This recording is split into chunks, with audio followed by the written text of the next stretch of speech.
할렐루야. 오늘도 주님의 말씀으로 내 마음의 우물을 깨끗게 하기 위해 영이신 하나님 앞에 예배자로 서신 우리 모든 성도님들을 축복합니다. 오늘 하나님께서 우리에게 주시는 말씀은 역대상 2장 1절에서 17절까지의 말씀입니다. 큐티인 책자 11월 3일 화요일 말씀입니다. 제가 1절에서 4절까지만 봉독하도록 하겠습니다. 이스라엘의 아들은 이러하니 루벤과 시므온과 레이와 유다와 이사갈과 스불론과 닷과 요셉과 베냐민과 납달리와 갓과 아셀이더라. 유다의 아들은 에르와 오난과 셀라니 이 세 사람은 가나안 사람 수아의 딸이 유다에게 낳아준 자요.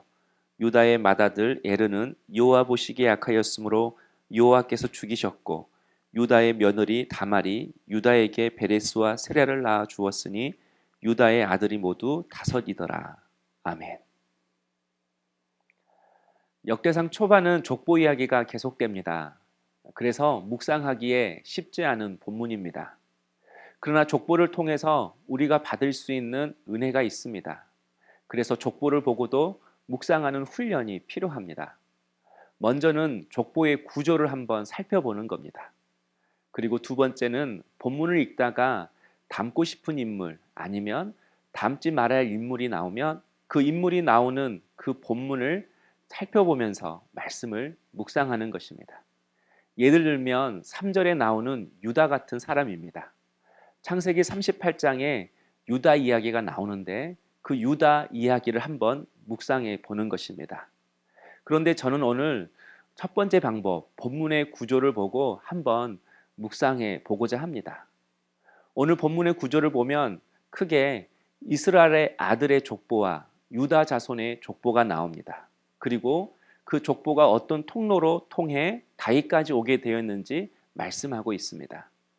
그런데 그 중에서 주목해 볼 것은 바로 1절과 2절입니다. 1절과 2절은 이스라엘의 아들들에 관해 기록하고 있습니다. 여기서 말하는 이스라엘은 바로 야곱을 말합니다. 야곱의 12아들을 기록하고 있는 것입니다. 그런데 그 아들들이 태어난 순서를 보면 순서대로 기록되어 있지 않습니다. 창세기 30장에 기록된 순서라면 유다 다음에 동생 라헬의 몸종 비라에게서 태어난 단과 납달리가 나와야 합니다. 그러니까 역대기 저자는 가장 먼저 결혼했던 레아의 아들 6명을 먼저 순서와 상관없이 기록한 것입니다. 바로 여기서 저는 묵상거리를 찾게 되었습니다. 레아는 동생 라헬보다 먼저 야곱과 결혼했습니다. 그러나 창세기 29장 31절에 보면 여호와께서 레아가 사랑받지 못함을 보시고 이렇게 말씀하고 있습니다. 레아가 먼저 결혼했지만 남편 야곱으로부터 사랑을 받지 못한 것입니다. 오히려 미움을 받았습니다. 야곱은 동생 라헬과 결혼하려고 했는데 속아서 결혼했으니 아마 당연했을 겁니다. 그래도 레아는 이 남편의 마음을 얻기 위해 노력했습니다. 그런데 그 방법이 바로 아들을 낳는 것이었습니다. 먼저 첫째 아들 루벤을 낳았습니다.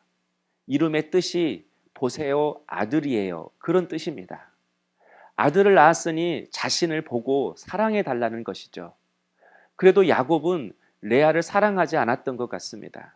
그래서 레아가 둘째 아들을 낳고 이름을 시몬이라고 했습니다. 들으심이라는 뜻이죠. 이제는 하나님, 남편에게 사랑받게 해주세요. 그렇게 기도했다는 것입니다. 그런데 그렇게 기도해도 안 되니까 셋째 아들을 또 낳고 이름을 레이라고 했습니다. 레이의 뜻은 연합하다 그런 뜻입니다.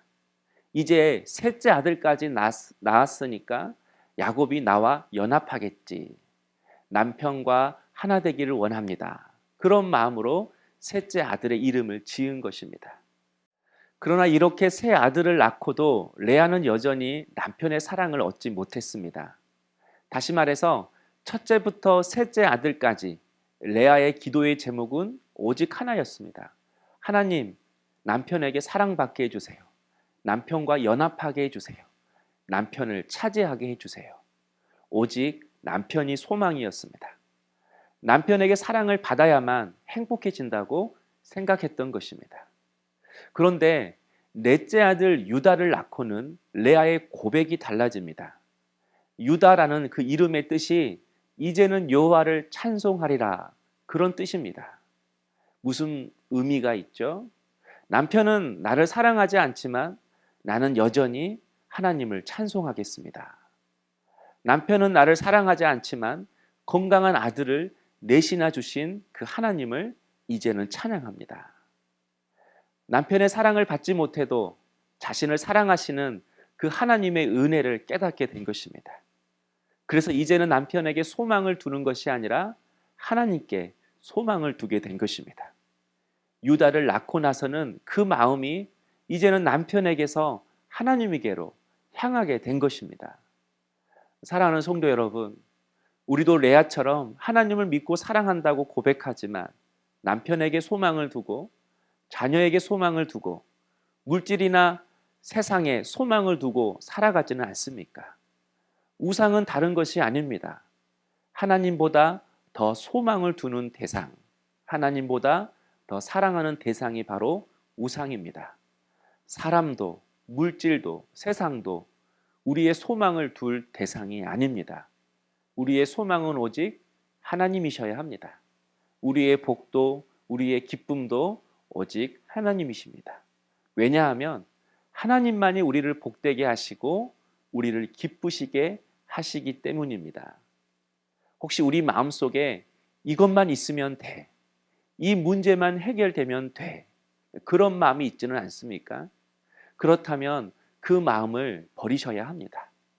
이것이 없어도 주님은 일하시고요, 이 문제가 해결되지 않아도 주님은 나의 방법이 아닌 주님 당신의 방법으로 당신의 계획을 반드시 이루어 가시기 때문입니다.